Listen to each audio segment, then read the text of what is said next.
all heard the sad news that President Carter has been diagnosed with cancer, and he needs our prayers, he needs our well wishes. So right up here at the front of the stage, we have a Get Well card for Jimmy Carter.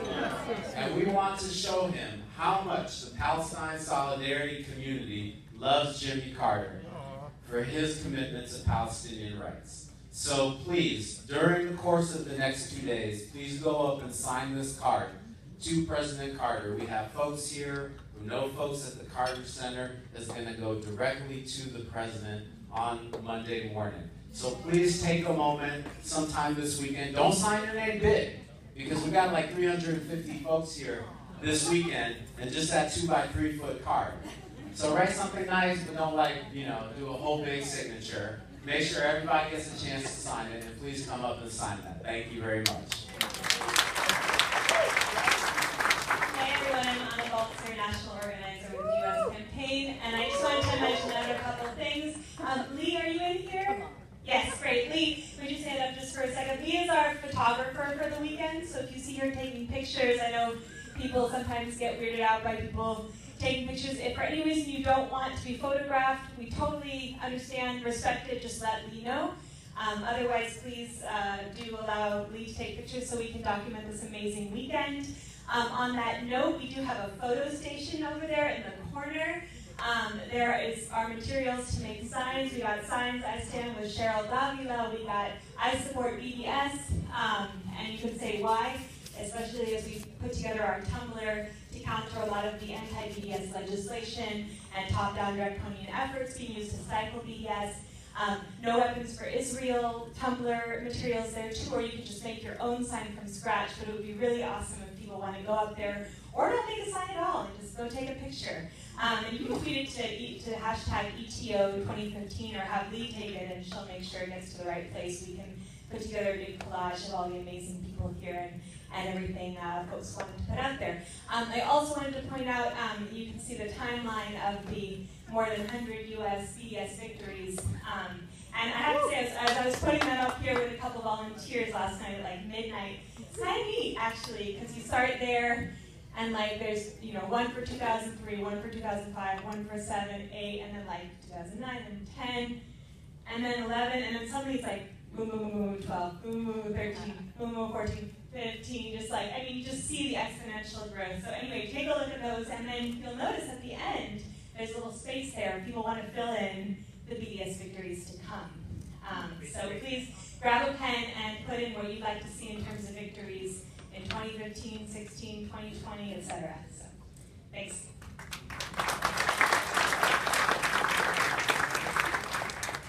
So President Obama may not have said that about Israel and apartheid, but President Obama has invited the Israeli Prime Minister to the White House on November 9th for some make-up session, and to give Israel as much as $45 billion in new weapons over the course of the next decade.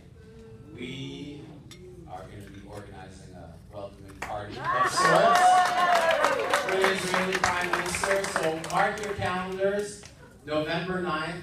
Make plans to come to DC if you can. So keep that on your calendar, keep that in mind, and see me, see Shelly Fudge. Where's Shelly at? See Shelly Fudge from JDP DC. Talk to anybody from DC if you're interested in organizing for that. Thank you. All right, thank you. If we can get our panelists up for this next talk on stage would be great. Just one of our announcements. If anyone finds a folder, registration folder that has a clipboard in it, please turn it in to the registration table. Really appreciate it.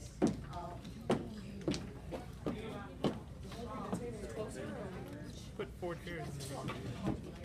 So we only have this one mic, so oh, and then there's a shawl. If anyone misplaced their shawl, has embroidery on it. It's on the front desk.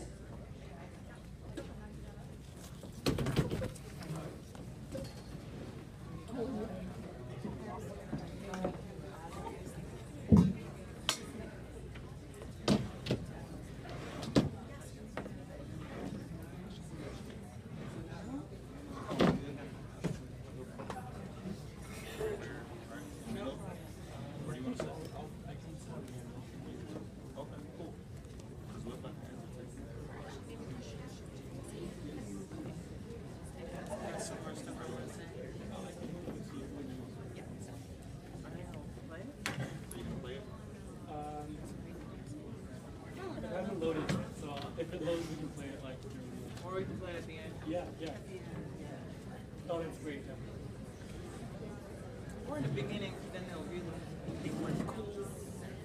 And then, oh, sorry. I think that's a little bit.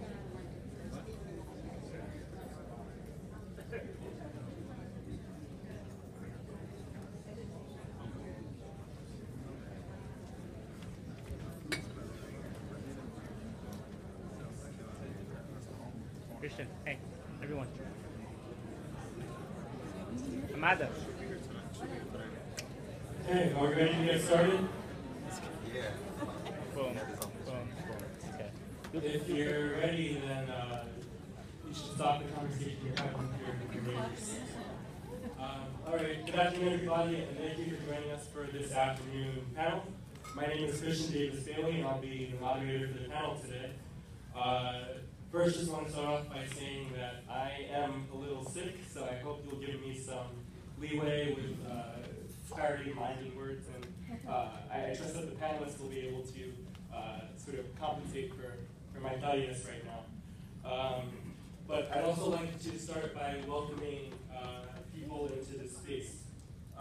First and foremost, I want to welcome any Cree, Cherokee, or Indigenous people to this space, as we are on Cree and Cherokee land.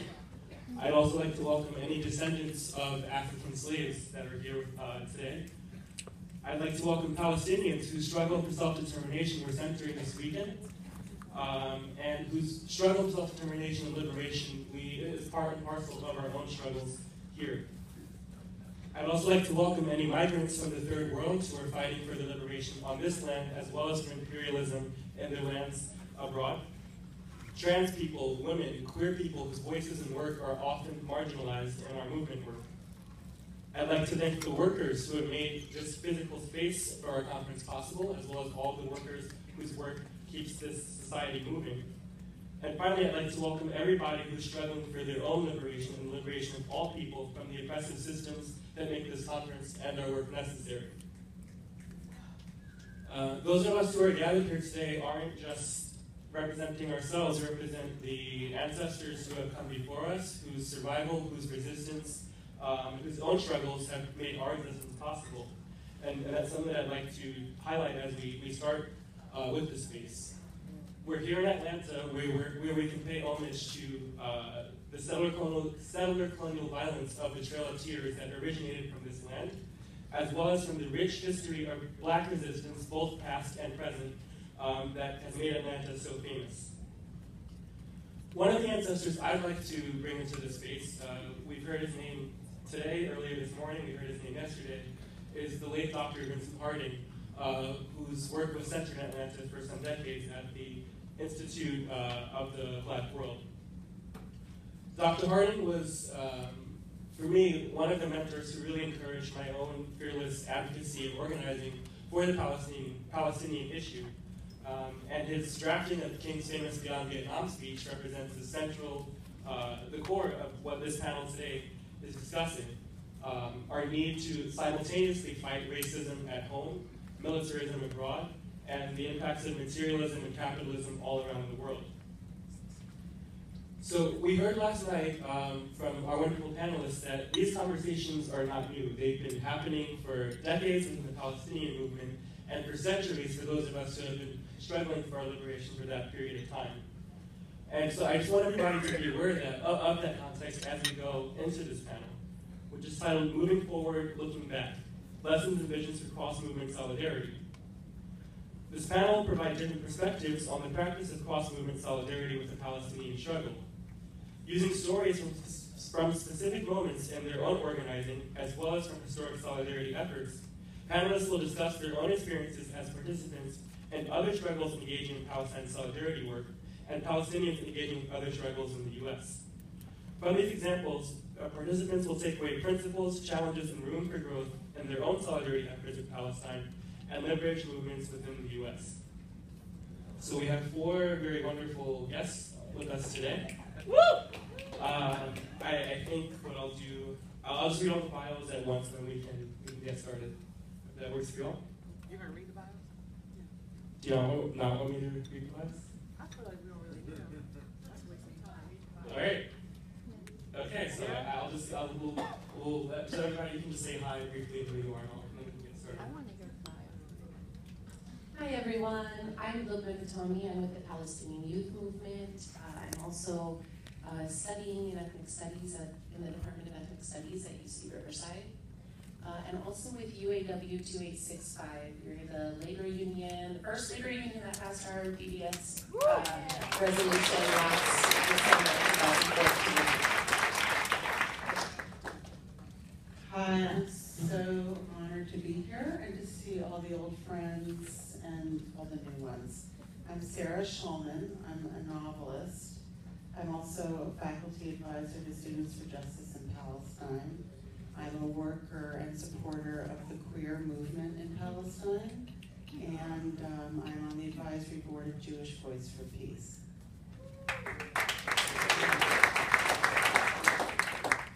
Good afternoon. My name is Ahmad Abuznaid. I'm with a group called the Dream Defenders out of Florida. Our organization was born out of the murder of Trayvon Martin. And we've been developing leadership and organizing direct action ever since in the state of Florida and soon to be in your neck of the woods somewhere. I was born in Jerusalem, and my family currently lives in the West Bank.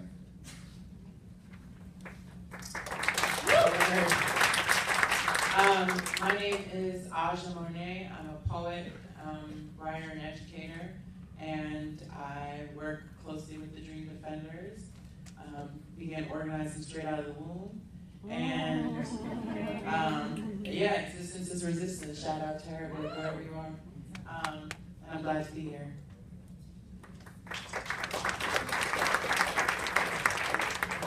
Great, thank you, everybody. So the format for today's panel, we'll give everybody up to 10 minutes to give some opening remarks, and then we'll start a discussion among ourselves. I'll offer some questions. You can pose questions to each other. Then we'll open it up to Q&A from the audience, and then end with a few minutes of closing remarks from the panelists. And so we revised the order a little bit, but it'll go Loubna, Ahmad, Aja, and then Sarah. So you can sit here if you Oh, and for the panelists, I'll keep track of time. So this is 5 minutes, 3, 2, and then yeah, great.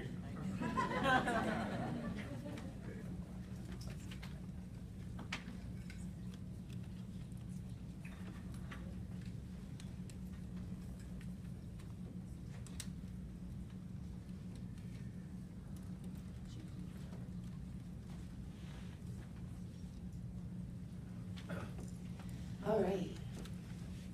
So first, I'd just like to thank the U.S. campaign for having me here again. I haven't been to one of these conferences in several years, and the moment has shifted incredibly. And I think the organizing efforts within U.S. campaign really have to be addressed for sort of that shift on the broader scale in the U.S. for Palestine solidarity. Second, I really want to acknowledge and thank Kristian for his opening remarks and for getting us all organized. So thank you, Kristian. So I actually, it's interesting because I think the way that I'm going to talk about, what I'm going to talk about today is usually sort of just done as introductory remarks from most people's comments. But seeing as how we have 10 minutes and I have a problem with word limits, I figured it'd be okay. I wanted to frame the conversation around the conditions of possibility. What are those conditions that make it possible for all of us to be here today, having these conversations, and doing this much needed and timely work that we're doing? But also to think about those conditions and think about what kind of learning lessons we can take from them for a more ethical, justice-centered, effective sort of practice in our day-to-day lives, whether it's about Palestine's solidarity work or other forms of liberation work. So the first condition that I really want to acknowledge is our histories. I really wanted all of us to reflect and think about some of the things that came up in last night's plenary regarding intergenerational work, regarding knowing our histories, knowing that we're not operating in a vacuum, of histories of resistance, of survival, of resilience of our peoples, and also those histories of collaboration, of those histories of joint struggle between communities, the third world non-aligned movement, right? The historic role that the Palestinians have played in the broader trans-indigenous third world movement, and the historic kind of forms of solidarity that weren't facilitated through white allies or NGOs that had always been there for the Palestinian struggle before Palestine has become as chic as it has, right? And we always have to be sort of remembering those histories in order for us to be grounded in the kind of work that we're doing, to look back and think about the lessons that we can learn from our history, and also think about what happened to our movements and the ways in which systemic forms of oppression found ways to sort of integrate movements, pigeonhole them, get people to have the buy-in into the master's house, right? That's quoting Audre Lorde.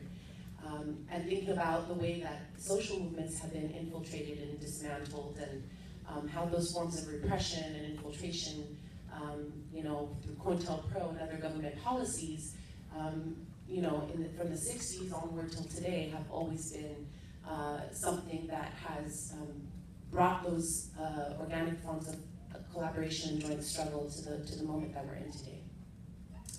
The second thing is regarding the silent labor. So Kristian acknowledges the people who are here pouring our coffee and cleaning our rooms, the people that usually get unnoticed or unrecognized in these kinds of settings or in these kinds of conversations.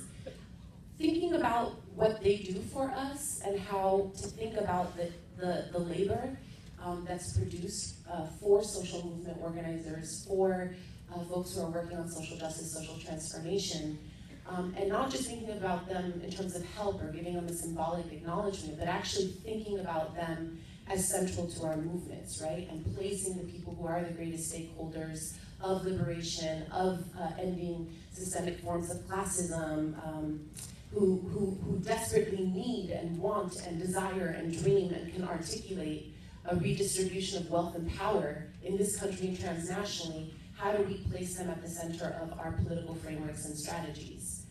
And I always think, it's really important to say the French Revolution, right? The French Revolution was a team of men who sat together and dreamed up beautiful ideas of revolution. But at the same time, would they have had that luxury to do that had riches not been flowing in from the global south, from the colonized territories, right? And so we could see that revolutionary movements or new forms of social transformation that are premised on luxury, is based on expropriation of land, annexation, expropriation of land, or exploitation of labor and colonial plunder, have had limited frameworks in terms of the actual work they can produce. And that revolution is what produced the kind of liberalism and the political and economic order that we live in today. So when we're, as organizers, thinking about social transformation and thinking about the kind of world that we want to see, right? Thinking about the actual conditions that allow us to dream it up, or think it up, or talk about it, or produce it, and how those conditions are actually shaping the political framework, and really trying to be thoughtful about that. The third thing is settler colonialism. Oh, I have 5 minutes. The third thing is settler colonialism. I'm going to combine the third and the fourth, which is settler colonialism and racialization and anti-blackness. So recognizing that we're on stolen land, and recognizing that this country was built from Africans who were kidnapped from their lands, brought here on the Middle Passage through a systemic form of racial chattel slavery, and built this country is not enough. That historical recognition is not enough. Thinking about the historical logics, right, even of manifest destiny, of the doctrine of discovery, that's not even enough. And I think if we are to think about settler colonialism here in a different way, not in the way of this once was a settler colony and now it's no longer, right? That we would have new opportunities for our Palestine solidarity work. And what I mean by that is there's a debate, right, that's happening in the field of settler colonialism and amongst indigenous organizers. That settler colonialism is not a type of colonialism. It's not a subset, because its logic is antithetical to the logic of colonialism. Settler colonialism believes in the elimination of the native, in the naturalization of the settler, in which they can appropriate culture and naturalize themselves and their claims to land. Whereas colonialism, the colonizer always wants to maintain their position of power and superiority and racialize the colonized subject so that they know their position of inferiority, right? And we see both dimensions working in Palestine today. We see both of those dimensions happening in Palestine today. So if we here naturalize settler colonialism, naturalize our own position as citizens of the state, naturalize the legitimacy of the state that's been built on stolen land, whose capital was built off of stolen labor, right? Then what we actually do is erase the native. And erasing the native legitimizes the state.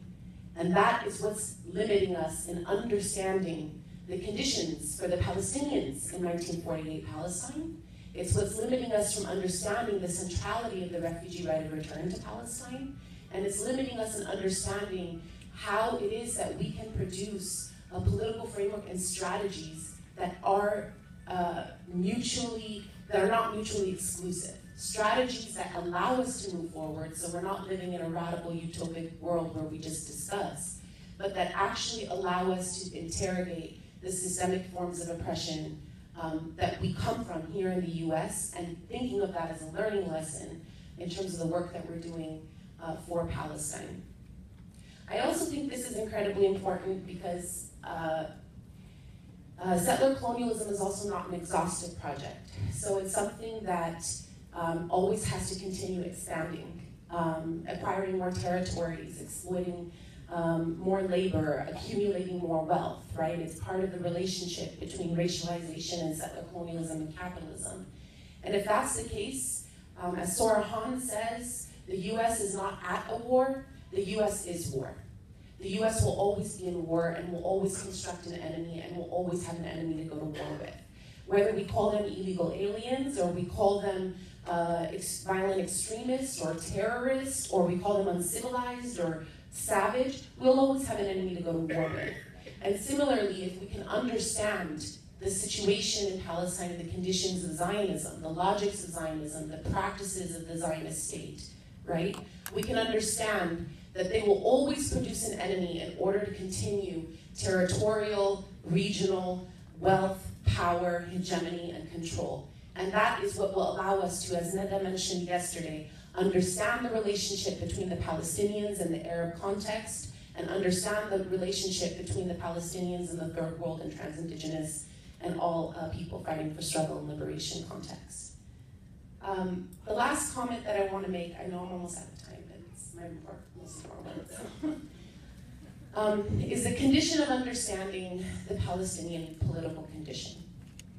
So we have come a very, very far, long distance in terms of attention being paid to Palestine, being able to have conversations around Palestine in this society that was not possible in spaces that are as, maybe not mainstream, but closer to mainstream than they used to be.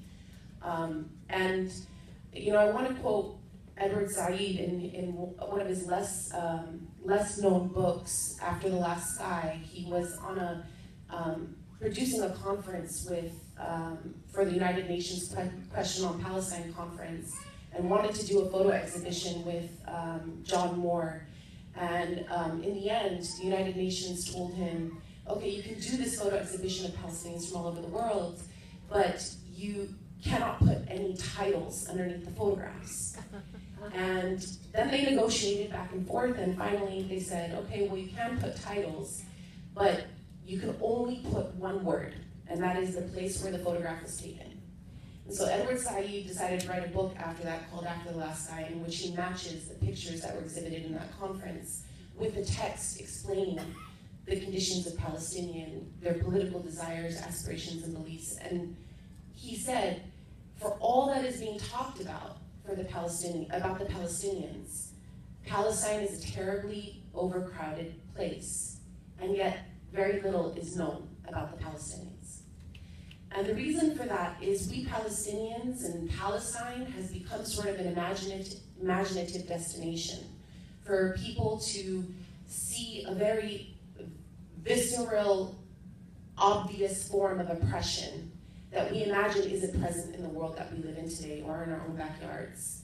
And somehow people's own privilege gets displaced onto their solidarity with the Palestinians. And in addition, Palestinians are known as victims, as people who are struggling, as people who are suffering. But we want to be known, historically and today, for our political agency. And the Oslo Accords in 1993, which ushered in a moment that has ruptured our national movement, that has obliterated our political project of liberation and the return of the refugees, is not something that can be filled in with human rights activism alone. So when we are, I don't want to say we, because I'm a Palestinian, I believe I should be part of the Palestinian Transnational Liberation Project. But when allies are working with the Palestinians the same way we work with our allies, understanding that solidarity, that humanitarian aid, that discourse shaping, that talking about Palestine, that awareness is not and never can be a stand-in for a liberation movement led by its people is critical. And I would just like to say that what we call, or what the phase that we've entered into as Palestinians, this very demoralizing political moment, is the moment of multicultural white supremacy here in the US, right? The moment where we think that we don't have racism because we have a black president, or we think that racism is just between interpersonal relations between people or groups, or something that someone says on the news, right? But at the end of the day, we completely lose sight of those transitions from slavery to Jim Crow to the prison industrial complex and extrajudicial killing, right? We lose a racial analysis of systemic oppression. And that's what we Palestinians don't want from our allies. We want there to always, always be an analysis that no matter what our state building project looks like, our liberation project has never been over, and we will continue to fight for it.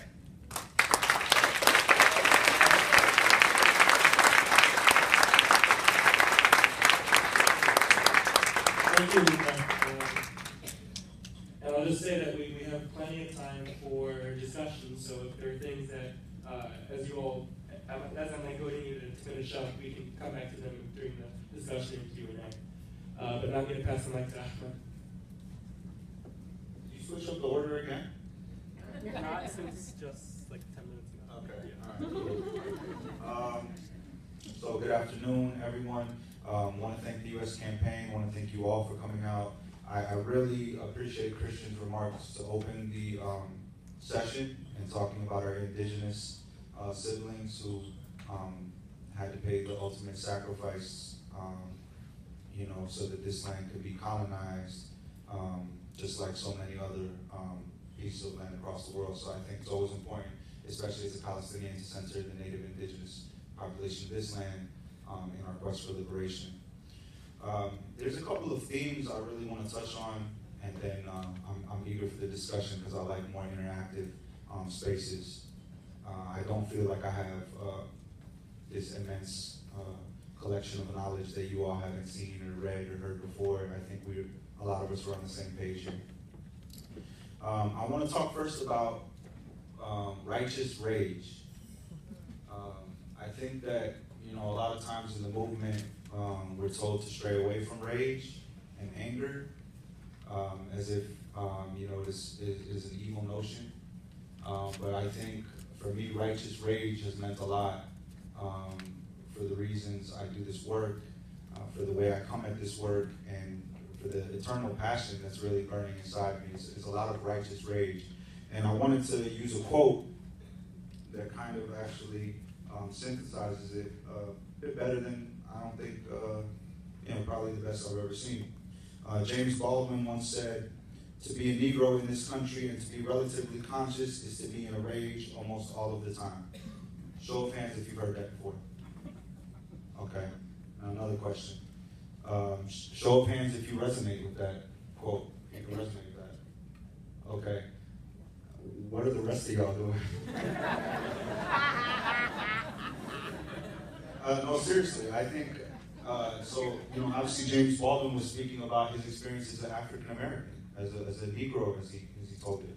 But in my opinion, you know, if in today's society, in today's day and age, I don't care what you look like, I don't care where you're from, if you're not utterly pissed off at what you're seeing happening to the undocumented folks, to the queer folks, to the trans folks, to poor folks, to Palestinians, to whomever, then we need to figure out what the problem is. Because I think righteous rage is a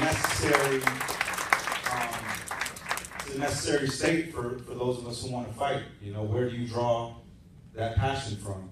And I'll admit that ever since I was 7.5 years old, I have been filled with rage. Prior to that, I had lived in the United States, and I thought, as a lower middle class Palestinian, I thought America's perfect. You know, because of the privileges that I had due to my economic circumstances and also my skin color, I did not see certain aspects of America at that age. But at the age of 7, things changed. My father asked us to travel home to Palestine, and so I did so with my mother, even though I didn't really recognize this as home. Thought I was an American kid from Fort Lauderdale. Summer camps and skating rinks and stuff like that that's what life was like, right?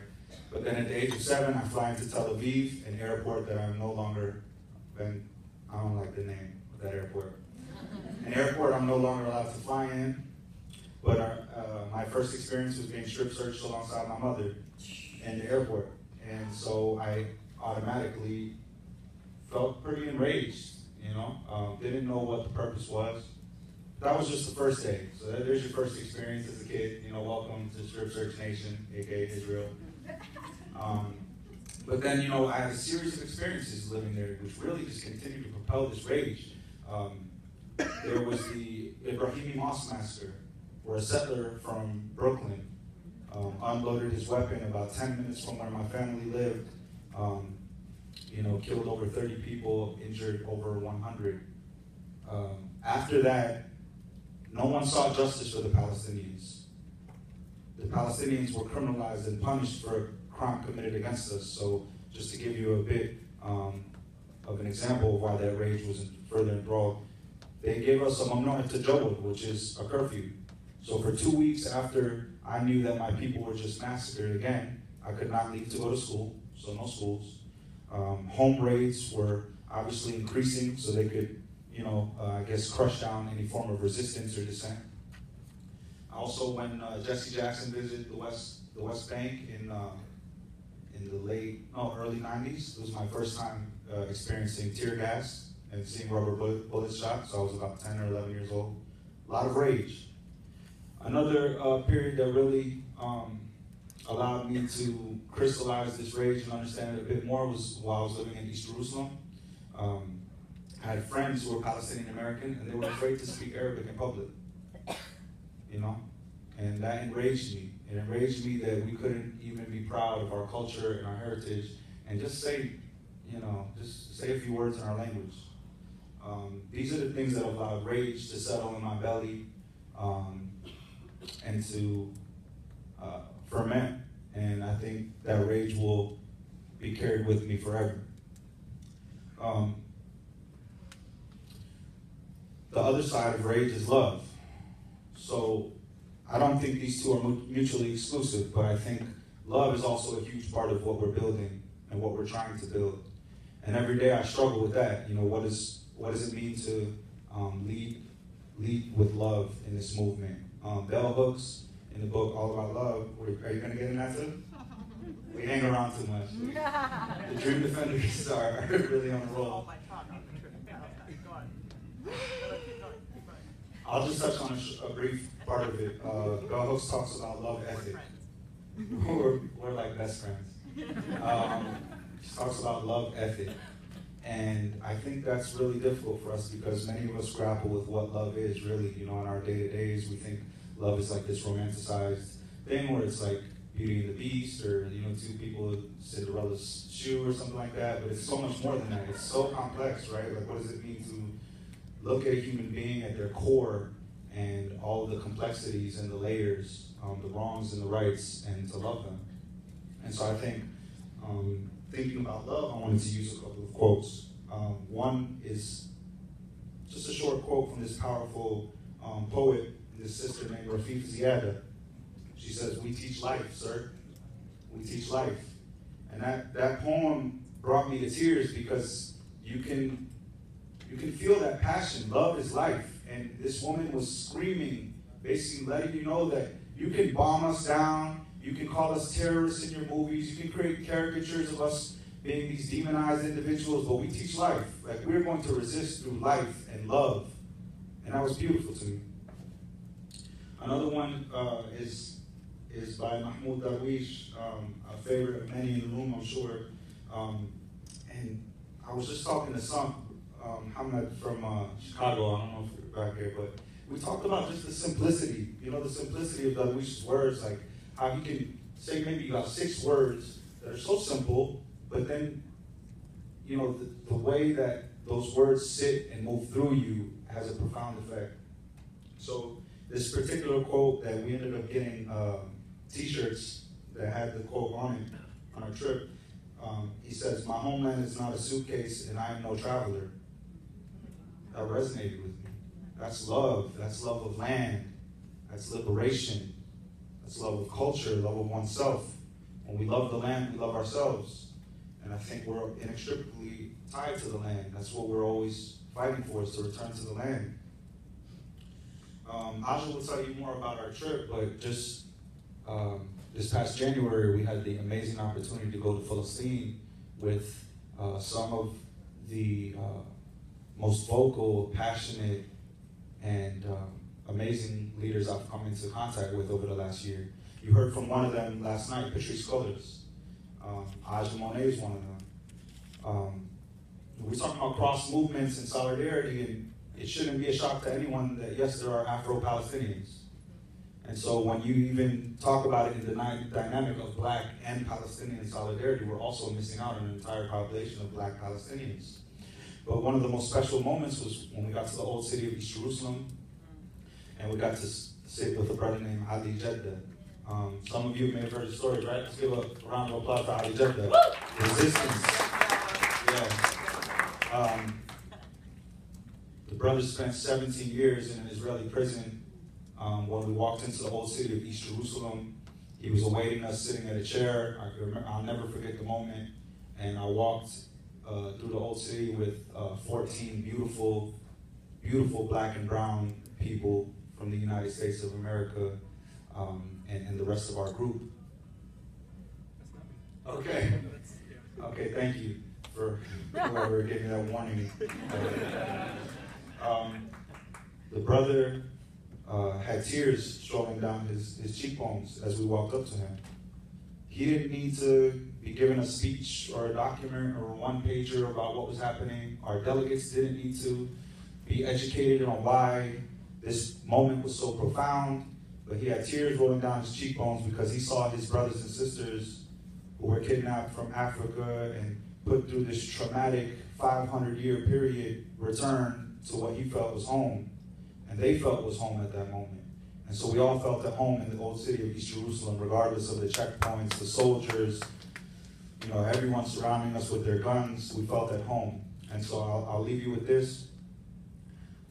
This movement, as Kristian said, is not new. We are resting on the shoulders of those who've done it before us: Stokely, Malcolm, Angela Davis, Alice Walker. We are continuing their work. We are proud to do it, and we won't stop until we win. Thank you.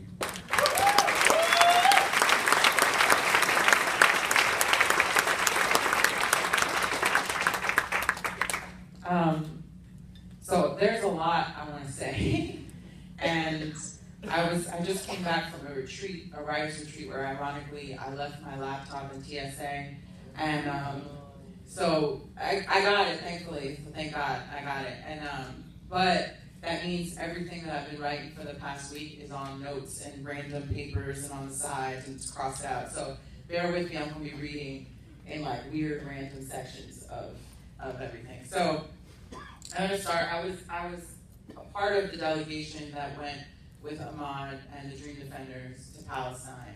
And there are still, like, being a poet trying to find words for some things sometimes is, like, really the most difficult thing.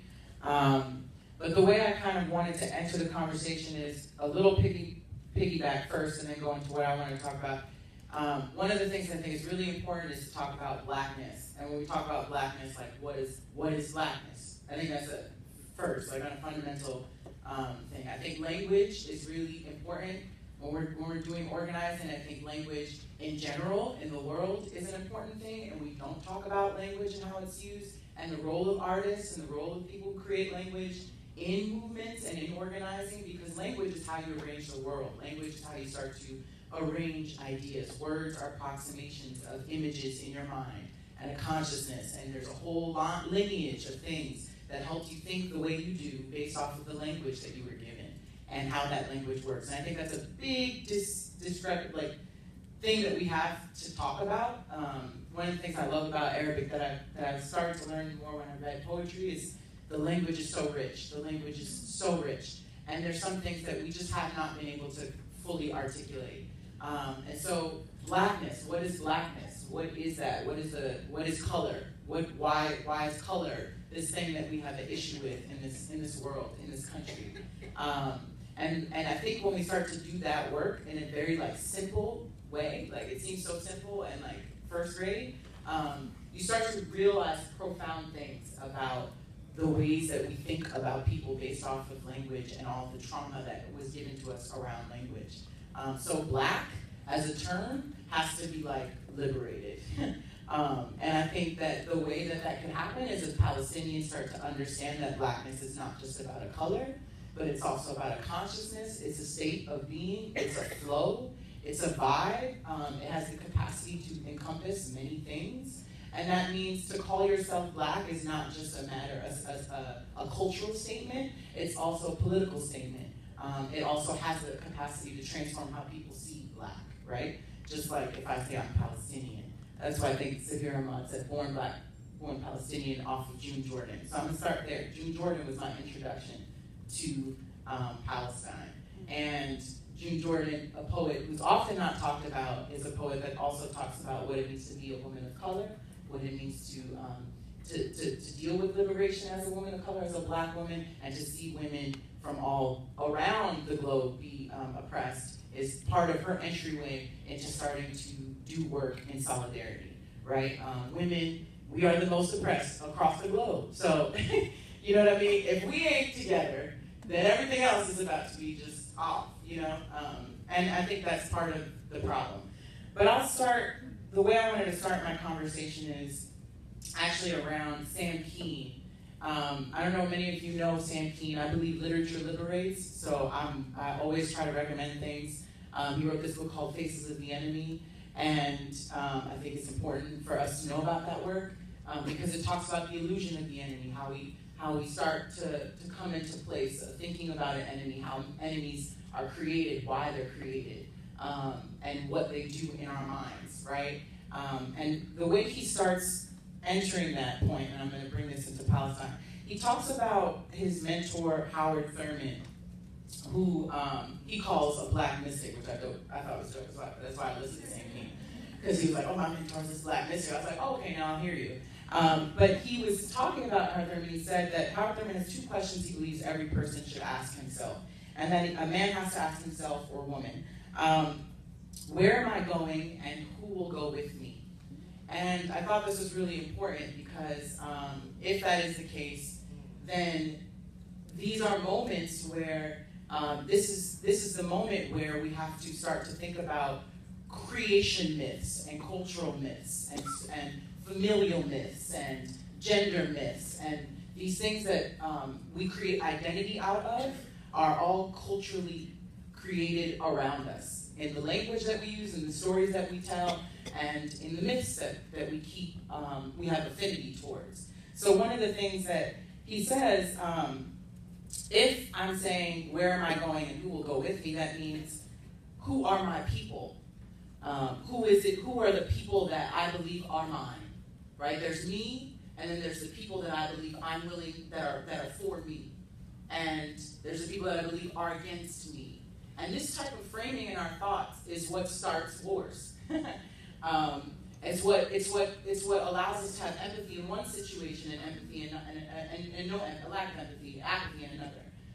It's the belief that there are certain people that are for me, there are certain people that are down with my cause and are about me, and there are certain people that aren't. And this is dangerous. This is the most dangerous kind to me. We all do it. We all need to do it, yes, of course. But it's also just important for us to be aware that we do it, especially in solidarity movements. Because I hear a lot of language. There's a lot of things I could say that we all know about the Palestinian-Israeli, not even conflict, just fucked up situation. And, you know, we all know that information. I thought, what am I going to talk, what am I going to say? So I'm not going to tell you a bunch of what I've gone through when I went to Palestine, because that's just, I'm going to write a book about it, you can buy it, okay? But what I want to say is that as a poet, I think the importance is storytelling. And if we're thinking about how do we start to reimagine ourselves, how do we start to re-engage and really be in solidarity. Maya Angelou once said something that I thought was really important. She said, there's no greater agony than bearing an untold story inside you. And this made me think of Sam Keen when he starts to talk about the power of storytelling and the hostility of our imagination. There's a woman named, I'm going to keep throwing out things because I like to give stuff as gifts. There's a woman named Sheila Sandoval who wrote a book called Methodology of the Oppressed, and I think everyone should look at this book and visit it, and it will change your entire mind. But she talks about the phases of dealing with liberation and how we go through certain levels of engaging that. But she talks about decolonizing the imagination. And this is something I'm always bringing up and evoking, because she talks about how particularly women of color have done the work of decolonizing imagination.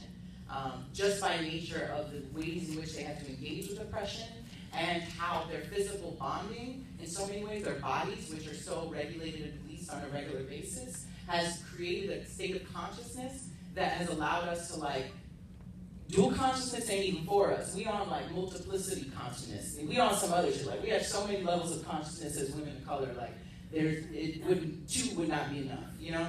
And she says that in order to do this, it's allowed us, in the process of doing it, it's allowed us to decolonize. It's allowed us to start to restructure our thinking and how we look at our connection to human beings, how we engage in political practice. I'll say this, with the illusion of the enemy, I'm going to read what I actually wrote because I think this will be the best way. It's so difficult for us to come to a true understanding of solidarity.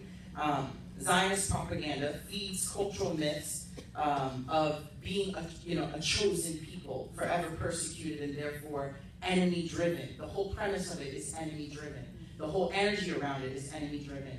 And this language is a language that's used in most, if not all, great religions, with the big R, the large dividers of society. There's this enemy-driven language. And I wrote a piece called The Miseducation of Solidarity that you guys wrote about Lauryn Hill. And it's tied to me, the miseducation of violence. And it's one thing to kind of disengage from stories that are being told and want to wash our hands clean of others and their stories. But when we do this, we silence a very important story, one of which must be told, which is our story in the middle of these stories. And it sort of starts to create a space where the enemy can live and thrive and produce. The only way we can start to dismantle the enemy or the idea of an enemy is to make a situation where there is counter-narratives, that the importance is counter-narratives, illustrating human relation as more than a you and I, and more than them and me, and who's me for me and who's against me. And storytelling allows us to layer things, to take things out of a you and I moment. So I say this to say, you could say the Palestinian is violent, which may actually not be an untrue statement, right? This is things that has been said in the media. But isn't the Zionist Jew as well, right? When we begin to describe an other, we're more precisely describing ourselves. And this is something we have to really be careful about, because I find myself in a lot of conferences and conversations around this conflict, and we start to do those same things. And I think that's the beginning of the destruction of solidarity. It's the beginning of destruction of love. There's a difference between resistance, to me, and a reckoning of power for the sake of power. There's a story beneath violence which we commit towards each other. And I argue if we can listen for the story in people, we can create new cultural myths and by extension modes of being. What most of us know of violence is only the hysterical masquerade of it, the aftermath. We are a species of the aftermath. We see the act committed and judge the severity of the act depending on the measure of pain it has caused us. We live in the aftermath of pain, figuratively speaking. But what's more essential and imperative for human survival is how we read into the root of violence. What is more damaging to the ego and the system that we currently know to exist is how we dismantle violence by paying attention to stories, to the power of stories. I'm going to end with two stories. One is they're both about three girls that I met in Palestine who are hip-hop artists, MCs. And we met them and they got to come to the States from Palestine, from a Daheshe refugee camp. And it was probably one of the most life-changing experiences I've had. I told you I'm gonna write a book, I'll read it. But there's two stories that I think are really important that transformed moments for me, and I wrote a little bit about this in the piece.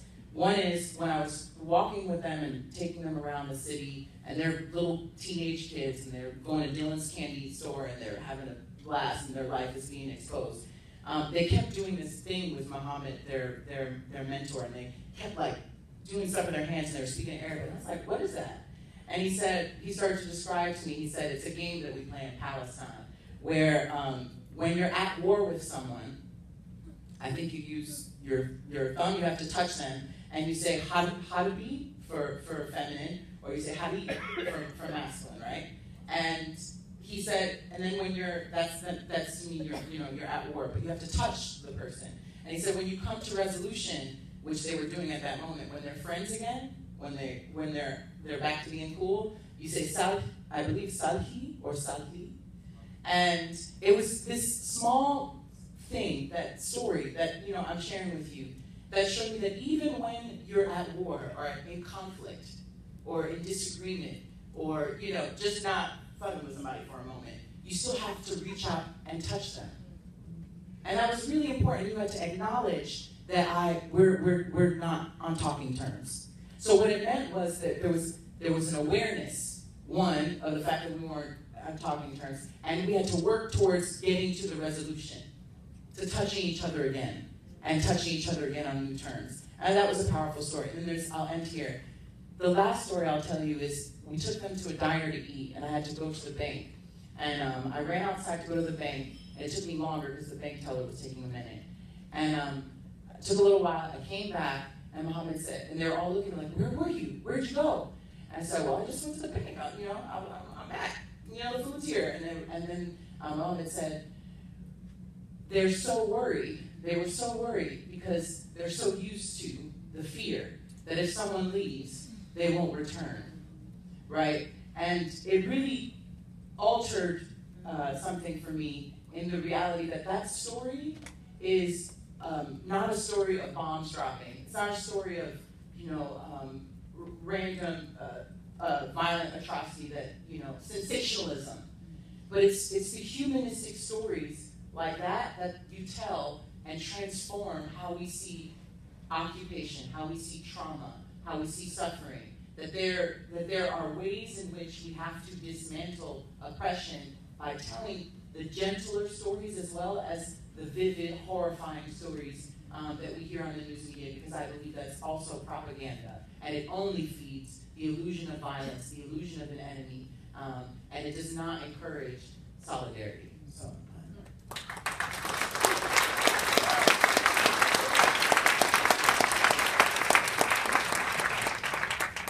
So my experience of solidarity is an experience of making a lot of mistakes, constantly having to change what I'm doing, being self-critical, having to ask questions, and also having to listen.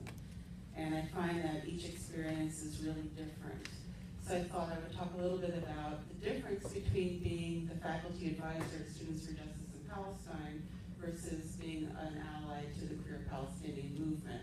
And even though they're both solidarity, they require really different kinds of responses. So I teach in the City University of New York. It's a public university. I teach at the College of Staten Island. We have a lot of immigrant students, and the student body is 20% Muslim and 2% Jewish.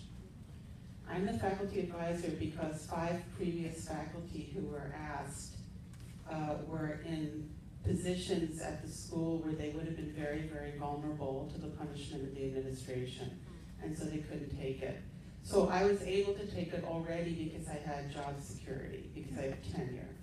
So already that's, coming from a privileged position in relationship to the students. In our SJP, all of the students are Arab, mostly Palestinian. It's mostly female, and all of the women are religious. So they're very visible targets for the administration, which is actively Zionist. Our provost has a co-appointment at the Weizmann Institute in Israel. His children are settlers, our dean is a Zionist. So being their advisor it's a constant, I'm constantly having to address the illegal practices of the administration. This is a public university. We're supposed to be building the future leaders of the city of New York. These young women are incredible. They are the future leaders of this country and the world, and yet they're being treated like enemy combatants by the administration. So there's that, constantly having to intervene, working with Palestine Legal, documenting everything, calling the president, yelling at him. Then Hillel targeted our campus. We only have 2% Jewish students, but Hillel paid the full-time salary of someone to run a Hillel on our campus, and this person was given office space.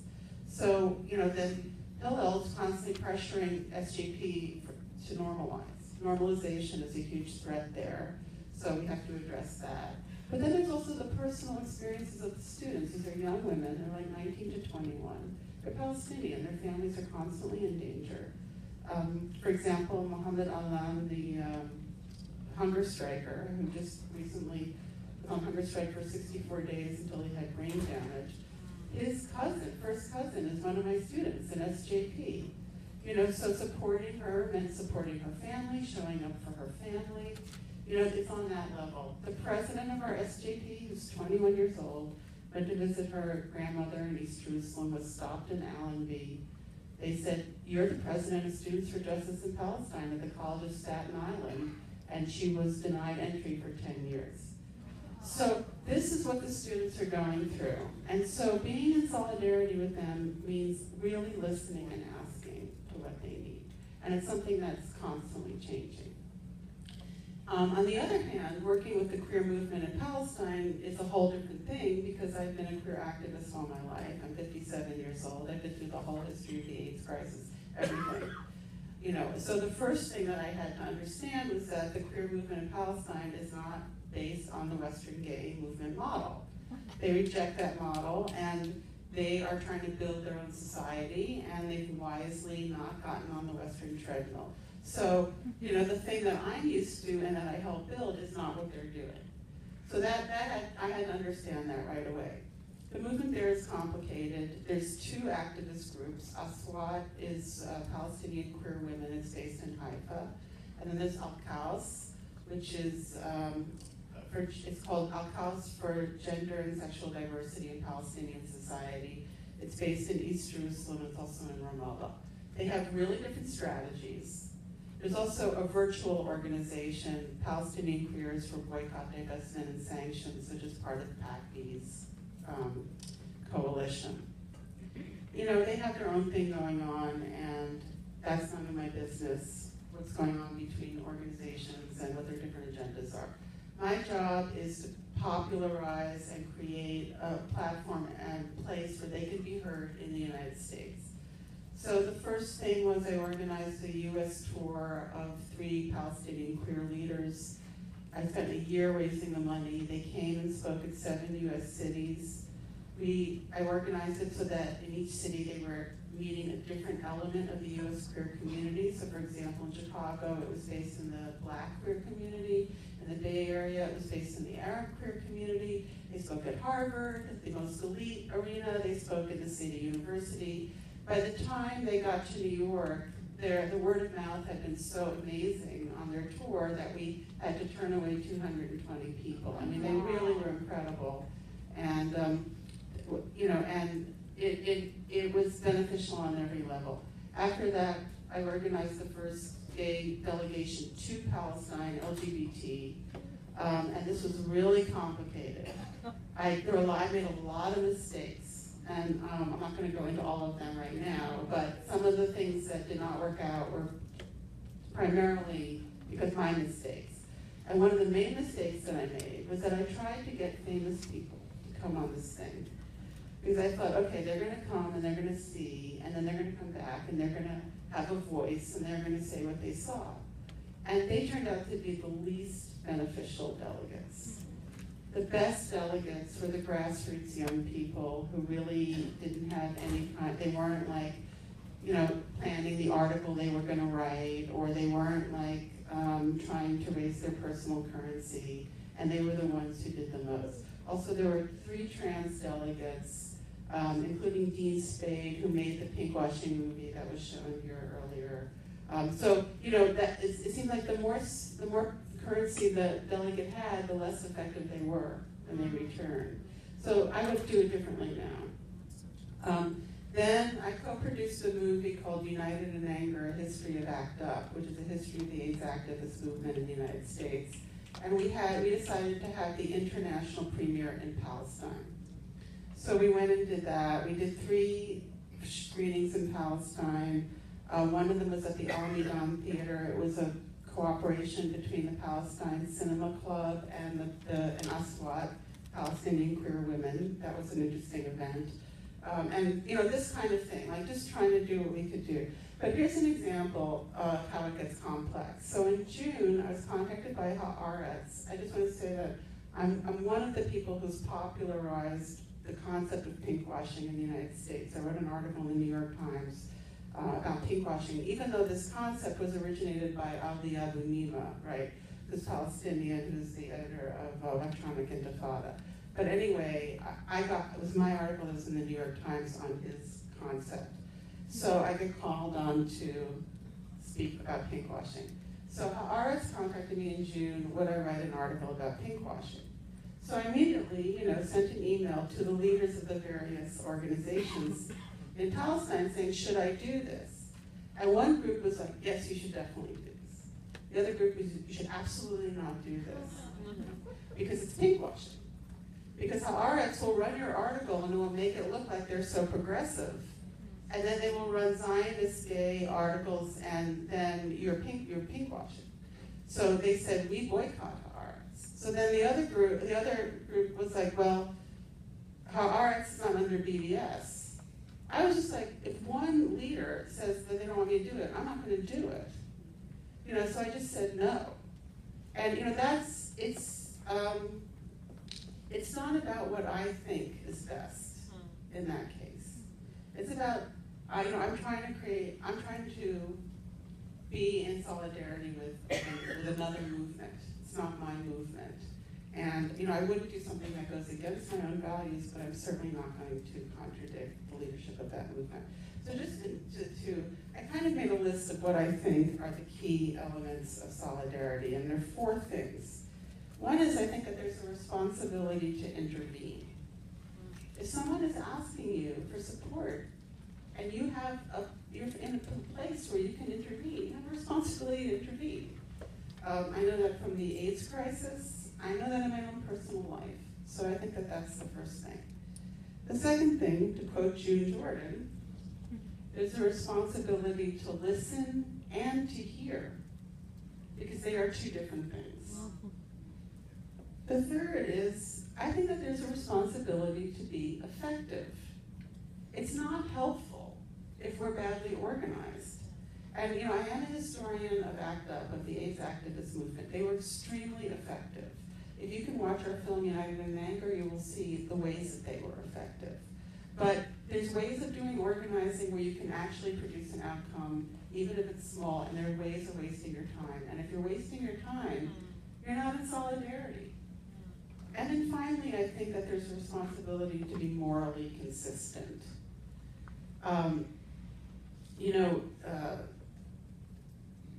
It's not just about what petitions you sign, what posters you have, what you post on Facebook, or whatever. There's also a way of acting towards other people and being in community with other people. And I think they have to be consistent. If you blow up and get mad and refuse to talk to your friend because they sent you an email that you didn't like, how are we going to welcome Syrian refugees? Seriously.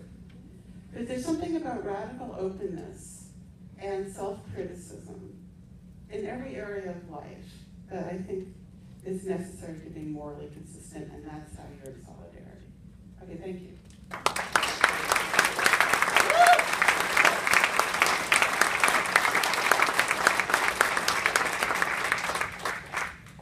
just want to make sure all the panelists are sitting next to each other for the Q&A. But thank you all for your opening remarks. There's definitely a lot to digest, and I'm trying to figure out how to synthesize this as I'm speaking now. But we'll figure it out. So I think there are a number of cross-movement solidarities represented up here. We've heard some of them.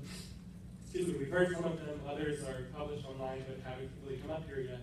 So I just want to bring those into this space. So we just heard from Sarah talking about solidarity with queer Palestinians from within the U.S. Ahmad and Najah both have spoken on different sides of Black Palestinian, which includes Afro-Palestinians, solidarity. And Loubna, I know from your own work with UIM and UAW, there's a lot of rich history of engagement with the Filipino student movement or the Malcolm X grassroots movement.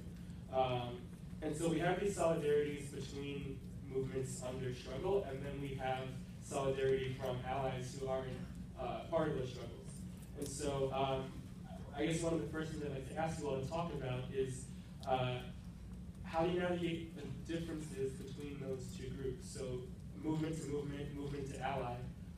What are some of the challenges that have come up in engaging across communities or issues? And what might be some suggestions you have for people in the audience trying to facilitate those processes themselves? And we can go in any order.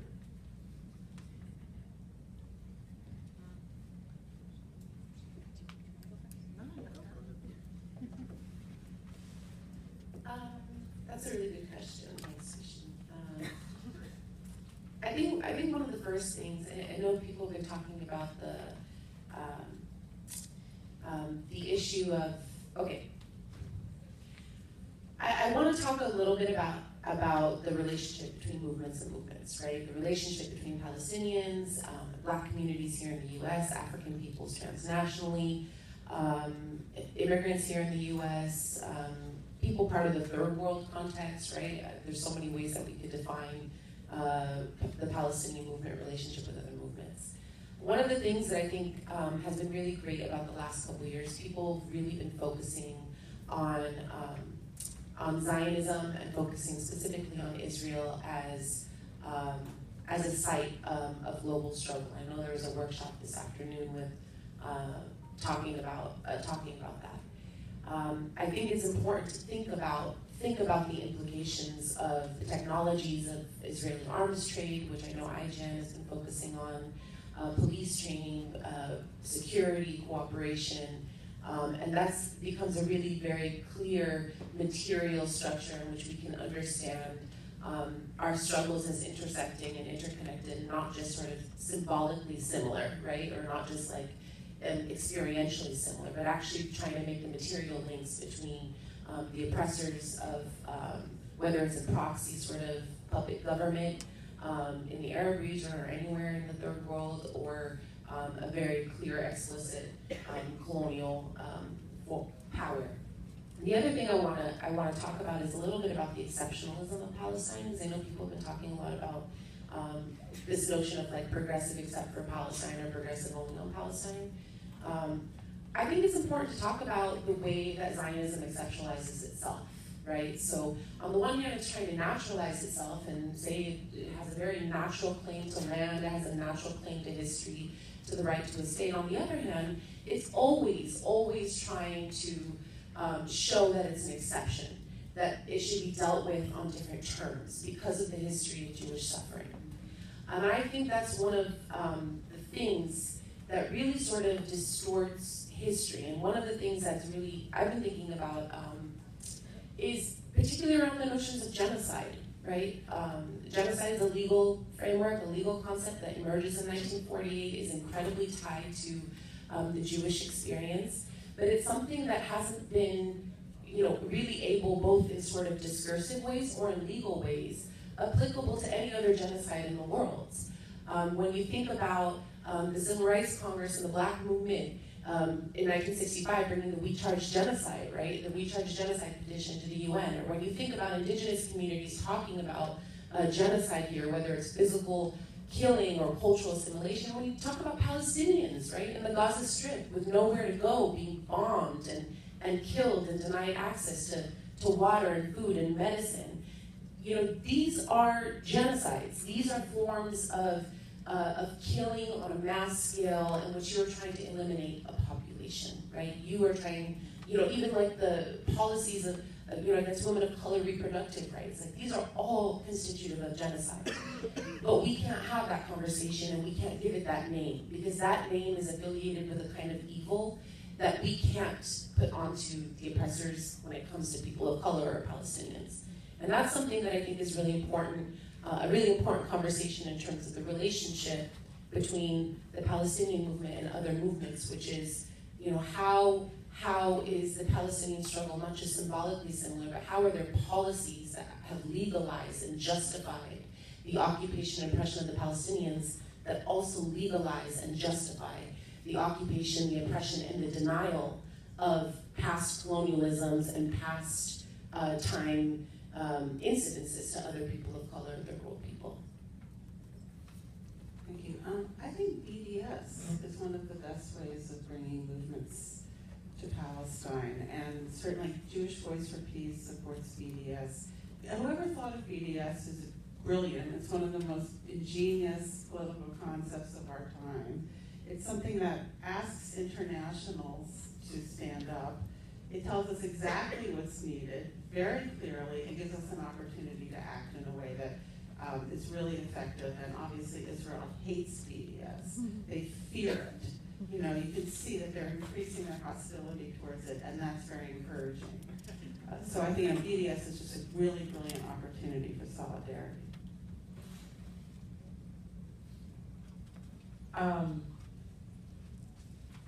I think that I'll speak, one is being like a Black person, being a woman, and being a woman of African diasporic roots. I think that there's still so many things we're trying, we have to do within our movement that are difficult, that come up. So one of those things is understanding our, complicitness in some of the ways in which we have participated in the oppression of other people. And that's something that I feel like we're doing the work in our communities to educate people on, because we don't understand the Native American struggle as deeply and complexly as we can. There are things that, this is one of the difficulties we come up against, specifically with Black people. I think the immediacy of trying to meet needs, just like in Palestine, the immediacy, there are certain people who have immediate needs that they do not have the time to sit around intellectualizing and conceptualizing and thinking about how to get other people free, let alone how to get themselves free. A lot of people are just we have to meet people where they are, and I think that's really important for us to be aware of. There are Black people who are just trying to survive, right? Just trying not to get shot, just trying not to, make it to school the next day. So there's real practical realities that people have, and then there's those of us who are engaging with privilege, who have the ability to be mobile in different ways. And I'll say this, when we were in Palestine, we met with a dude who was a filmmaker. We were talking about this last night. And this was a real moment it was a great moment. I thought it was actually very healthy, but it was one of the moments that we had the most conflict in terms of with a Palestinian perspective, or a man who was from Palestine who had this perspective. And one of the things he had said, which I thought was very bold of him, if he knew the history of black people, but he had said that he was very defensive, or actually offensive when he met with us. And we understood it, of course. I understand it. As black people with the face of our country being a black president, African-American imperialism is real. But he had said something like, okay, well, he started interrogating us, like asking us like about who we were, what we were there for, and he asked, well, who funds you? And we started to mention some of those things. And he was like, well, that's not a good, org to be funded by, blah, blah. And my partner, who's great, an amazing man, he said, I thought his response to it was actually very important. I think I'm saying it because of this. He said, okay, he asked him, well, where's your watch made? And he said, do you know where your watch made? Do you know who made your watch? And he said, well, it's a gift. He said, well, what are your pants? Who made your pants? And he said, and he's like, well, there's a process, right? There are levels that we go through. And through the process of liberation, we have to meet people where they are. And that's really, really important. Another thing when I'm talking about the enemy that I feel like is really important, when we start to talk about where am I going and who's coming with me, it's like that whole language of what side are you on, which is movement language. We have to realize that where does our love extend? Because we were talking about love, where does our love extend really? Like, does our love go beyond borders? Does our love stop at the border? How far does our love go? Like, when we imagine loving people, like, what do they look like?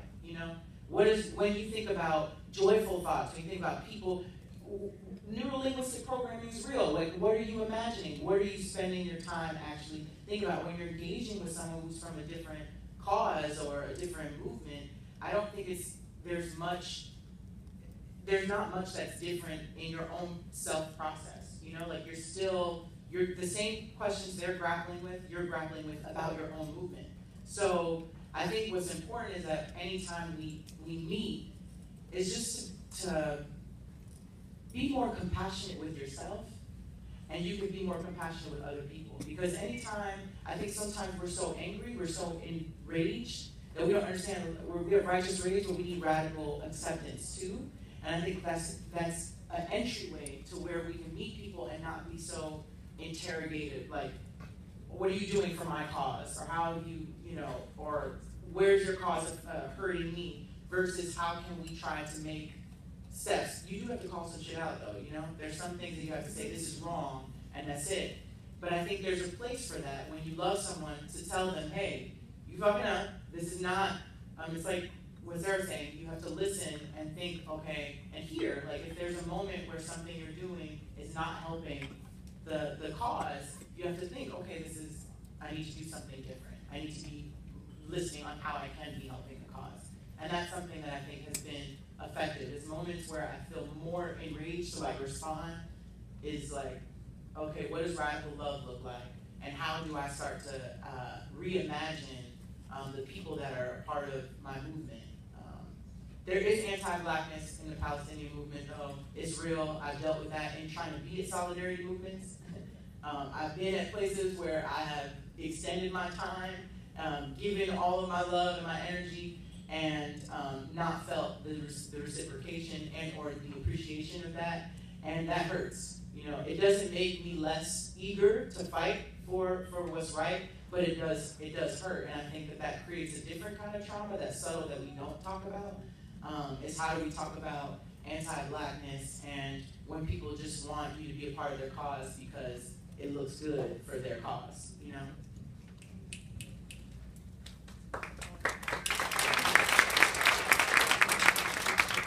Thank you. So since we started a little bit late, I'm going to mix up the format of this a little bit. I'm going to ask if people have questions they'd like the panelists to discuss. Please line up at one of the two mics on either side. And if you need a mic brought to you, just raise your hand and somebody will I don't know who, but somebody from maybe the U.S. campaign will try to bring you a mic. But as folks are lining up, what we'll do is we'll take, depending on how many people line up, a couple of questions at a time, discuss them internally, and then see who else is remaining. But if you all have questions that you'd like to bring into this discussion also, as people are lining up, just feel free to raise them quickly now. That's the board view if any of you have anything. Okay. Great, and I know how hard it is to ask brief questions or even sometimes to ask questions. Take three at a time. Okay. Take three at a time. So you let's try to do that. You anticipated me because I want to begin by saying Assalamu alaikum. And I also want to remind you of two very powerful and famous men who lived by this law of Satyagraha. Do you remember that? No, I can see in your faces you don't. Satyagraha. Gandhi's law, he called it the force of soul. And then Martin Luther King borrowed it, owned it, and he called it the force of love. And the conversations that you have had have shown how we inevitably go back to the force of love. And I thank you for that. Yeah, we'll switch from side to side, and also just, there are 3 mics. And also, I just want to make a note that we should be conscious of who is speaking and who, just in terms of gender or age or these types of things, is usually up here. So if there are people that usually don't speak as much or who are usually silenced, please try to sort among yourselves who raises their questions first. Hi, thanks everybody. I was intrigued by Sarah's dilemma about the RX piece, and I was just wondering for the other panelists, not particularly with that situation, but how you guys would recommend that non-Palestinian allies go about navigating a situation like that where two credible Palestinian groups might have conflicting thoughts about how best to be in solidarity. My question is to the Palestinian brother. I can't remember your name, but I enjoyed your presentation. So I have 2 quick, Palestinian sister, 2 quick questions. How do you view Ethiopian Jews? Are Ethiopian Jews the 21st century of the Buffalo Black Soldier? And then my second question is, this is the first time I hear Palestinians talk about Native Americans.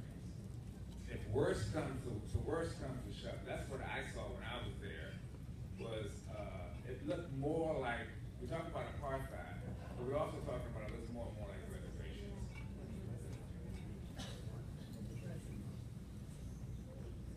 With the problems we've discussed today at this panel, how do we bring Omar Barghouti into discussion, the one who proposed BDS and Palestinian civil society? This is addressed to your very astute comments about colonialism and settler colonialism. And there has been talk, Ilian Pape among others, that historically settler colonialism has been solved by throwing out all the settlers, as in the Algerian model. And the question is, within the context of the embracing of the other and the love of the other that has been talked about, how do a settler colonial, racist, white supremacist, Zionist Israel stay within the land of Palestine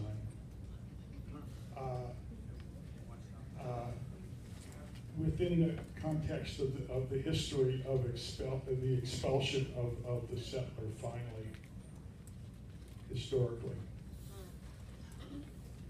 Let's take this one more. I appreciate recognizing that we're very privileged to be here. Some of us traveled, and that takes resources, and there's a lot of people that couldn't make it here. There's a lot of people who aren't here. And so I was just thinking, well, maybe one way we could bring those voices in is anybody following a Twitter feed, and is there any questions coming up on the Twitter feed from the live stream? Maybe we could incorporate a couple of their questions if there are any. Great, thank you. We'll pause and discuss these. I don't have an answer to that question, but maybe somebody from U.S. campaign does. But do you want me to summarize the questions? Or? Okay. Would anybody like to start? So, Ethiopian Jews, I'll withhold any comparison to the Buffalo Soldiers. I think that, it's not for me to say, but I do think it's an interesting relationship that Palestinians have with Ethiopian Jews at the moment. Just to be frank, Ethiopian Jews, just like many of the other Jews there, are settlers, illegal settlers, in my opinion. However, I think what Ethiopian Jews have exposed is that Zionism is also a part of white supremacy. And so it is no shock to me that people that were originally flown in big helicopters as a part of a big public relations stunt would eventually find out that they don't fit into the perspective of Zionism. State Zionism is white supremacy, it is racism, it is colonialism. With that being said, a few months ago, I actually had the opportunity to have some conversations with some Ethiopian Jews who served in the military, just like all of them do. And it was actually at the request of Sister Patrice Cullors, who was speaking with us last night. She organized a series. She brought in some Dream Defenders, and she thought that Black Lives Matter and Dream Defenders should explore this series called Behind Enemy Lines, being Black in Israel and the United States. And so we explored these conversations with Black groups within Israel and Palestine to talk about what life was like. And I think it was very open, honest discussion. And what those Ethiopian Jews told us is that the best way to protect their privilege within the Zionist state was to discriminate against Palestinians, was to be the most vicious or hateful to the Palestinians at the borders, because that's how they earned their place in white supremacist Zionist Israel. But the fact that they would acknowledge that, I think for me, is something to build upon. When you see Ethiopian Jews protesting against the police state of Israel, I believe that they're starting to make the connection. They also recognize their privilege. For instance, Ethiopian Jews are not likely to get shot and killed in their protests. They've seen some violence, but when you compare it to what happens in the West Bank, it's Palestinians. I think they're recognizing that privilege, and so I'm excited to build with the Ethiopian brothers and sisters, even though their position now is problematic. My reasoning is this: one day when Palestine is liberated, I will move back, I will move to Jerusalem, and I will live in the old city. If the person on the left of me or the right of me is Ethiopian, Mizrahi Jew, I don't care. Zionism, once it's done with, I will share that land with whoever. So once those Ethiopian Jews get ready to trash Zionism, it's all love.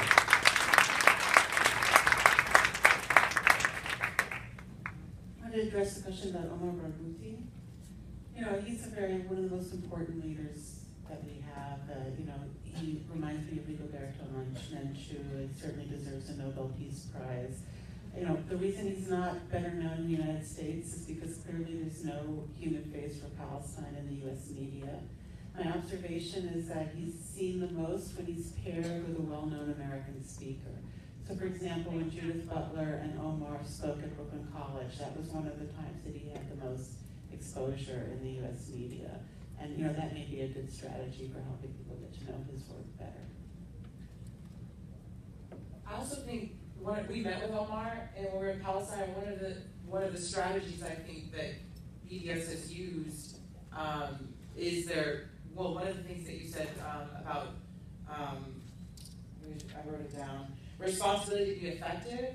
They never get into any type of, or BDS tries not to get into to do anything that doesn't have an end goal that they can practically, see. And I think from what I heard when he was speaking was that BDS is not strategically trying to put a face on the movement. I think that one of the things that we've learned as Black people is that when you put faces on movements, they end up dying, So, that might be important, it might be something we can learn from BDS. I do want to just say something really quick about, somebody said something about love. And I want this to not be misconstrued from this panel that somehow there was this overall hippie ooh, we all need love, that's it. And that's the answer. Yes, duh. Love is the premise of how we should function. And still, we don't know enough about love. We don't know enough about ourselves as human beings. So all of us need to be doing some self-guru work on ourselves. Yes, always, right? That should be imperative. Before you're doing anything else for anybody, you should be doing that work. But then the other part is, and this is something we learned when we were in Palestine, we met with BDS, we also met with some young Palestinian activists. And one of the things that she said that I thought was so important was she said, up until recently, we didn't have a word for nonviolence. And she said, it's interesting that we feel like it's propaganda to make this distinction between violence and nonviolence. And the reason why I think it's important to mention that before we leave is that we do that a lot in the States. We do that so much so that we fight ever saying saying things violent, right? We don't ever want to talk about violence. But when a foot is on your neck, anything you do to take it off is resistance. It's not violence. It's called resistance.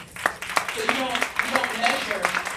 We're not measuring people on the same level. And I think that we try to be important to say, don't think I'm here saying you need to love the enemy and just let yourself continue to be mistreated. I think righteous rage also means resisting, and it means that you have to learn every way to resist, and any way that resisting is necessary. And that's something we did learn from BDS that I think follows through Omar's teachings, and whether or not he himself is getting attention, in the ways that we think. I think what's important is that we're all taking these lessons and enacting the premise or the spirit of them, Okay. The question about two conflicting Palestinian groups, I think the answer is really simple. We are not a monolithic people. We are not, we're not a monolithic people. We don't have some magical blood that makes us all think, breathe, sleep, eat, whatever the same wherever we are in the world. What was binding us for many, many, many years was a political project in unifying national liberation principles. And I believe that despite what one Palestinian individual says or what one Palestinian group says, the importance is centering Arab voices, Palestinian voices, but at the end of the day, going with a framework that's fully justice-centered. So if it doesn't take into account all the Palestinians, if it doesn't use a justice and liberation model, if it is not inherently anti-Zionist, anti-normalization, I think that breaks the codes of anti-normalization work. The second about the Palestine native sort of relationship or discussion. I wanted to just sort of comment on what Kristian opened with and give some concrete examples that also allows us to think about solidarity work with Palestinians in the current place, not just historically, but beyond or in addition to BDS work. Because I think there's so many forms of solidarity that can actually happen that end up getting sort of flattened by the consensus around certain types of tactics or strategies.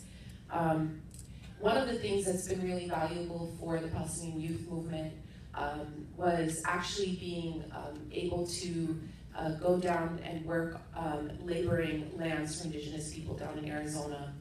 And also, and that was with our native partners down there, and also we're planning for like a land and skill set, like boot camp for Palestinian youth here. Another thing was actually going on tours of Oakland, political economic tours of the history of the Black Power movement with our partners at the MXGM, Malcolm X Grassroots Movement.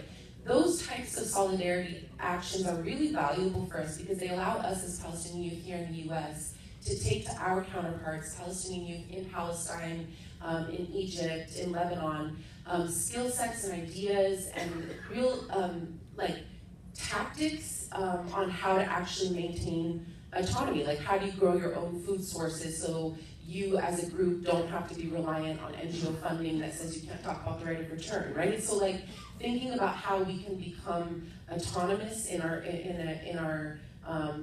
skill sets is really important for people of color and Native people here in the U.S. as well as Palestinians in Palestine and transnationally, because of the current political moment that we're in, where we're suffocated politically. Again, going back to that point, being suffocated politically, not being able to have and fight for your self-determined political aspirations because of the consequences, because of the repression, because of the killing, because of the imprisonment, because of all those things. And so figuring out ways to build community power around that, I think is a really valuable source of solidarity.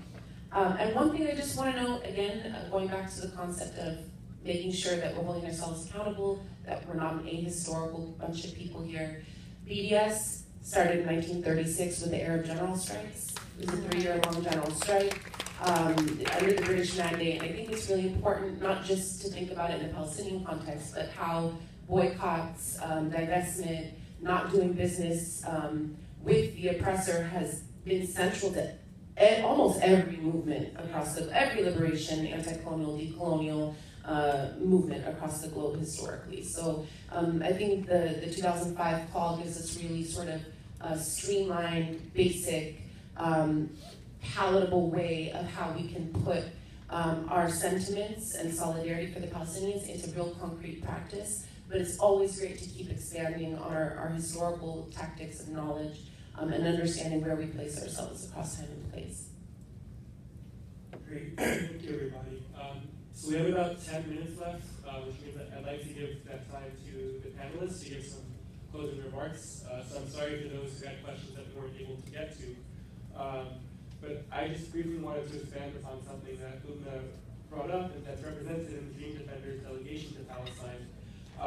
Mentions the importance of creating space for our communities and movements to actually meet each other in person. So a few weeks before the Dream Defenders delegation in Palestine, SJP National brought students from Abuznaid University here to the U.S.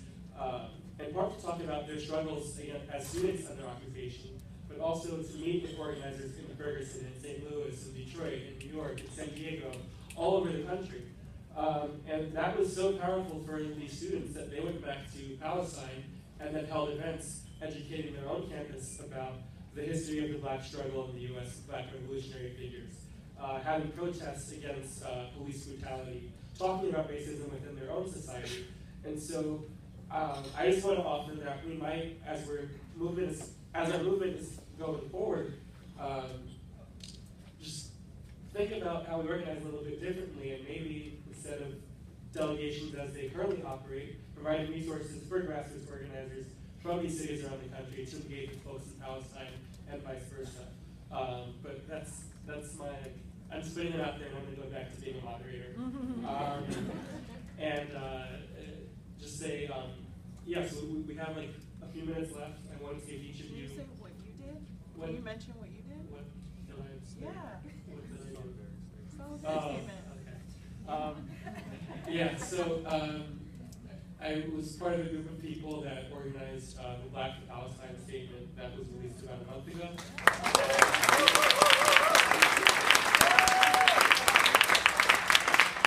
And that was a statement signed by 1,000 Black scholars, activists, artists, students, really representing a wide cross-section of Black political and revolutionary and radical Americans. And I think that note is important for me to build on as somebody who is an inheritor of the Black struggle.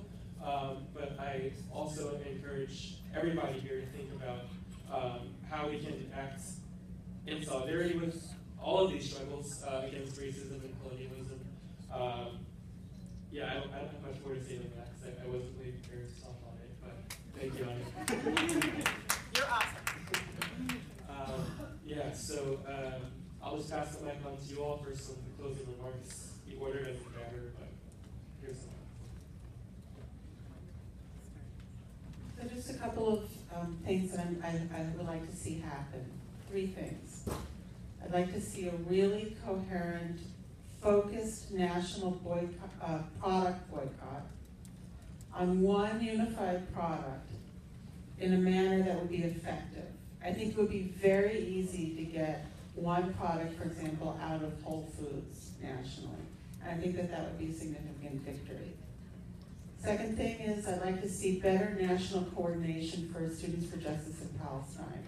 There are, I think, over 45 chapters around the country. It's really one of the largest political movements among students, and national coordination, I think, would be really wonderful. And the third thing is I'd like to see us rebrand the term Jewish vote, because I think that increasingly the Jewish vote is not a pro-Israel vote, and it's time to let the rest of the country know that. Okay, thank you.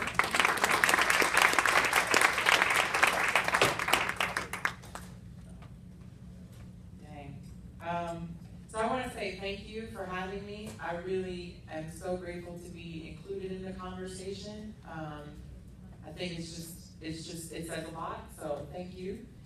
I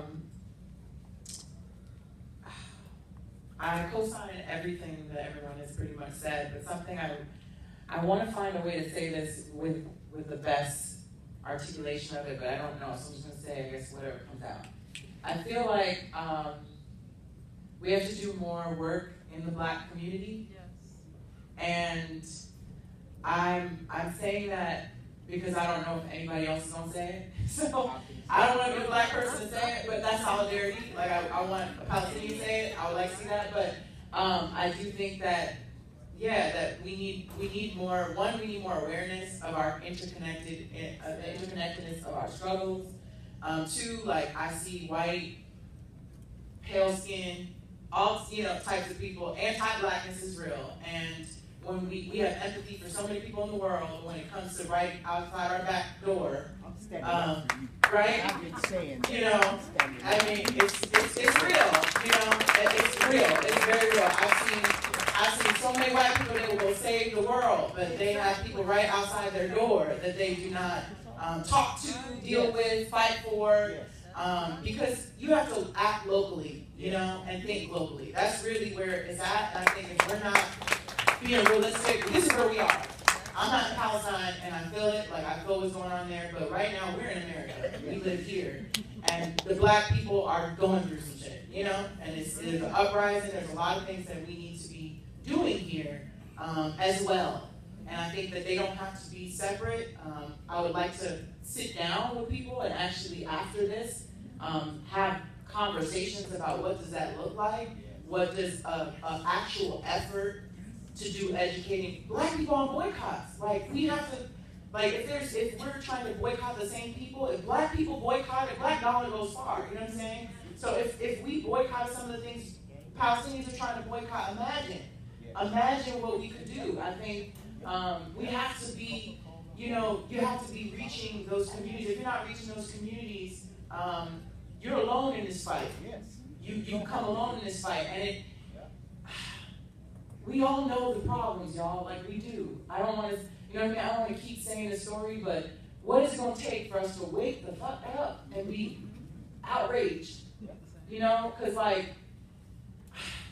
yeah, I'm angry. You know what I mean? I'm angry. I'm hurt. I have all types of emotions, and they are valid, and they need to be acknowledged. And one of those things that I really just could not leave here without saying is that Black people need y'all, just as much as you need us. And I hope that really comes across, is that we are we're in a place where we're running to the oppressor for our liberation, and it's really scary. And the things we're doing here, we see happening in Palestine already with Rawabi and all these other situations that are creating the segregation within the Palestinian community, that are creating the moments where there are people who are fighting for to be considered part of the state of Israel and not, right? Just like we have Black people that are fighting to be a part of white supremacy, and that's a reality. And if they don't have a family, if they don't have a home, if they don't have people that say, I love you and I'm here and I'm fighting for you and I'm willing to keep fighting for you, then they're going to keep running to other places to find love. And that's the premise of the human spirit, is that we need to be affirmed, we need to feel affirmed, we need to feel valued. And if you're not doing it locally, I don't care how many, Asian babies you adopt. If you're not, if you have all these black kids that don't have no food, around the corner from you, literally, like we're not talking about rocket scientists, y'all. We're talking about every day. When you meet somebody that's picking up your luggage, when you see the person who's serving you food, like these are real relationships. And any organizing, if you fall, and Dream Defenders is doing this, if you fall short of organizing between people, between human beings and relationships, you fall short of every other thing you're trying to do. So I'm gonna leave it there. We have to own, I'll just say this, we have to own our communal act as the darkness of our uncaring. That's what Sam King says. We have all committed the communal act. We've all committed that communal act, and we have to own it and face the fact that all of us have been apathetic towards each other.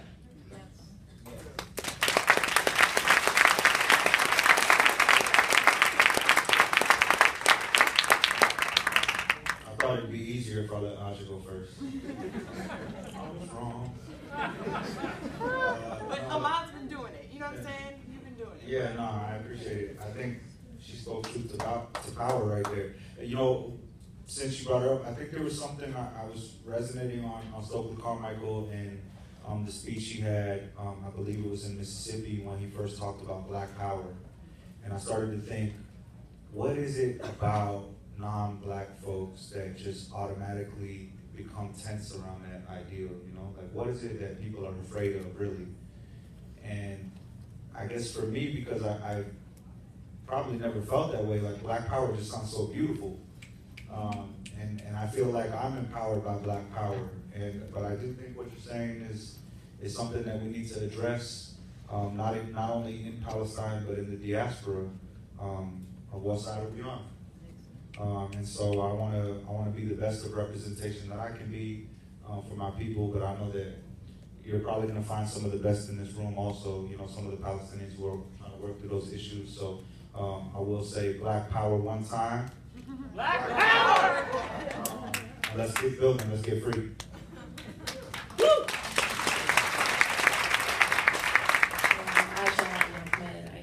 Sarah, I really appreciate all your comments. I want to make some just brief comments.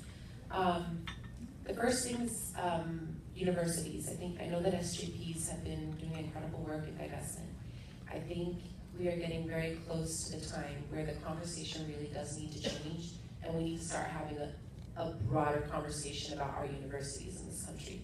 The privatization, the university being the pillar to state power, to the racist state, needs to be addressed, and we really do need to return to the moment of the 1960s, and to the moment of 1968, right? That, not just in terms of the student movement, but in terms of the university being central to the community, being a place of exchange, intellectual exchange, resource exchange, taking back the university. Actually, I don't know about taking it back, not that it was ever really ours, but taking the university, right, and making it the people's university, so that we don't have this thing about, well, what is grassroots activism versus what is the intellectual ivory tower? Our movements have never been intellectual. They've always been intellectual, but that intellectual work started on the ground. It didn't start by people who were disconnected in the ivory tower.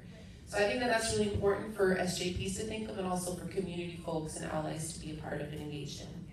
The second thing, I want to speak specifically to the Palestinian Arab Muslim communities.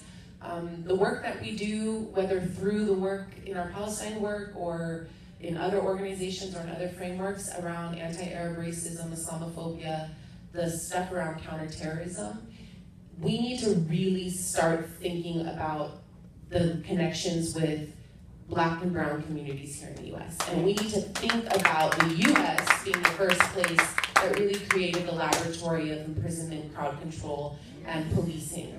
Because what ends up happening in our case, and many of you know the Palestinian political prisoners, they're central to our cause. Like, the issue of the political prisoners is central to our cause. But there's no place in the world where there's more comparable of a number of young people being in prison other than the United States.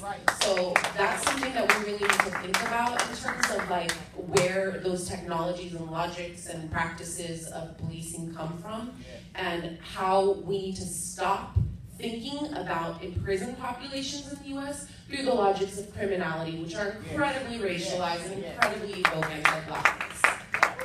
The last thing I want to say is about the concept of youth.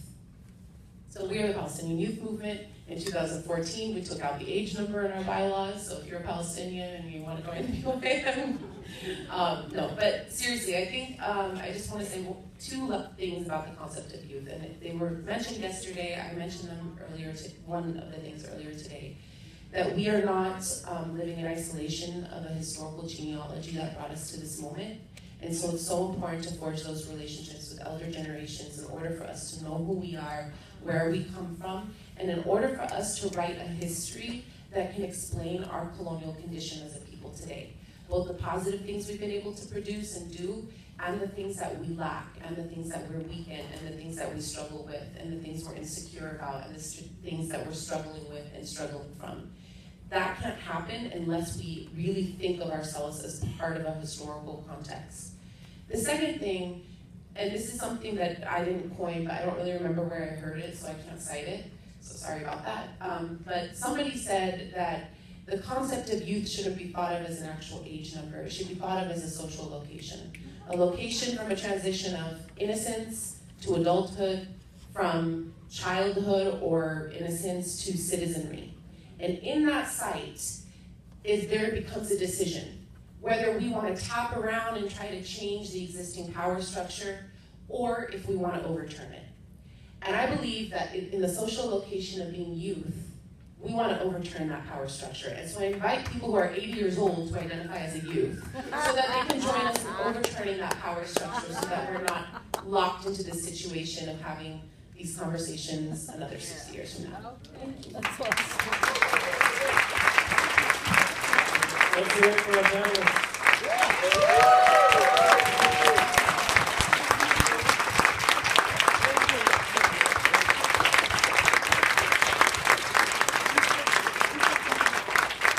So thank you everybody for participating in this panel, whatever you want to call it. Are you going to read off the next workshops? Or? Yeah. Okay. All right, here's one. We also thank Kristian for his excellent moderating. So folks, I just wanted to note that next set of workshop will start at 4 and we'll go to 5:30. So you will not be shortchanged on those workshops. Thank you, everyone.